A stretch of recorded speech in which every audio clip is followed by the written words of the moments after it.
The first four cards deal with the past. These cards are the Two of Pentacles, the Devil, the Temperance, and the Fool. Already there's three major cards in this reading, and this suggests some major issue that you've been through recently. The Tempest card shows a winding path leading to an angel by a pond who is exchanging water between two cups. The winding path very much shows that things have been very up and down recently, and the exchange of water suggests that you've been weighing things up in your mind and trying to balance things up in some respect. The angel also dips a foot into the pond, and this suggests that you recently decided to try something new and move on. The Two of Pentacles shows a man juggling two pentacles on the beach, and this card very much confirms what the Temperance card was saying, since it also talks about trying to weigh things up and also balance things up in some respect. The Devil card shows a couple chained together whilst being watched over by the devil, and this card can suggest that you've been feeling stuck in some respect, and there's been a need to cut the chains which have been holding you back. The card can also represent trouble and jealousy around you recently. The Fool card shows a man dancing on the edge of a cliff, and like the angel dipping his feet in water, this card also talks about a new phase that you've recently entered. The Fool dancing on the cliff also suggests that some kind of risk was needed. Since the Fool travels light, this indicates the excess baggage is not helpful and the past is needed to be left where it was.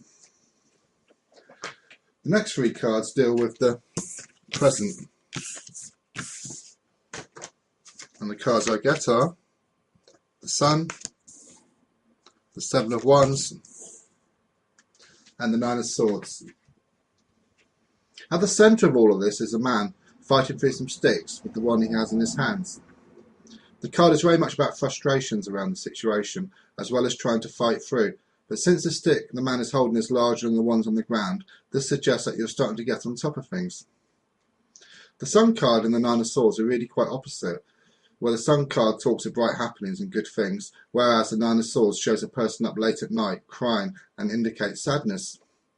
The overall feeling here is that one moment you are happy, and the next moment sadness fills your heart. The next two cards deal with the future. And the cards I get are the Five of Wands and the Hermit. The Five of Wands shows some soldiers fighting in a field and talks of arguments and disagreements around you. There's a strong feeling of trying to fight through something and to get to a better place. The Hermit card shows a man with a torch looking for something in the dark, and this card is very much about soul searching being done at in the future around the situation. The Hermit shining the light also suggests that you're looking for answers in some respect. And the final card is the Ace of Swords. Aces are always about a new beginning, and the Ace of Swords talks about a new direction for you. The sword is double-edged, and so it suggests that the new direction will lead to both a favourable and less favourable outcome at the same time. The card also gives frustrations, but there's a feeling that these frustrations will lessen after the initial period of change. And that concludes the reading.